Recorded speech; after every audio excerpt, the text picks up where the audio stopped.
আজকের আমাদের ব্রাইড চন্দ্রিমা। চন্দ্রিমাকে আমি আইব্রোভার থেকে রিসেপশন পর্যন্ত সমস্ত লুকই নিজে হাতে কমপ্লিট করেছিলাম। আর সেই লুকগুলো ঠিক কেমন হয়েছিল সেগুলো নিয়েই আজ আমি আমার এই ভিডিওটা। সকলেই দেখে নাও ঠিক কেমন লাগছে আমাদের ব্রাইড চন্দ্রিমাকে। পিঙ্ক কালারের যে শাড়িটি পরে ভিডিও দেখলে সেটা ছিল আইব্রো ভাতের একটা লুক। তারপরেই রাত্রেবেলা ছিল মেহেদি অনুষ্ঠান। মেহেদি অনুষ্ঠানে একটা ও তুতে কালারের লেহেঙ্গা পরেছিল, সেটাতেও ওপেন হেয়ারের ওপর রেখেছিলাম, খুব সুন্দর লাগছিল।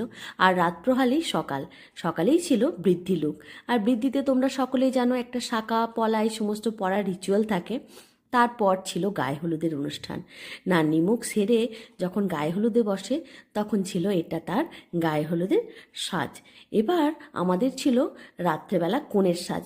যে গোধূলি লগ্নে বিয়ে ছিল তাই সেভাবে ভিডিও কমপ্লিট করতে পারিনি। এটা সিঁদুরদানের পর আমি ভিডিও নিয়েছিলাম। আর আমি গিয়েছিলাম চন্দ্রিমাকে রাখতে, তাই ভাত কাপড়ের আমি সাজটাও সাজিয়ে দিয়েছিলাম ওকে। তারপর রাত্রেবেলা ছিল রিসেপশনের মেকওভার। এই ছিল তার টোটাল মেকওভারের গল্প। ঠিক কেমন লাগলো তোমরা অবশ্যই জানিও।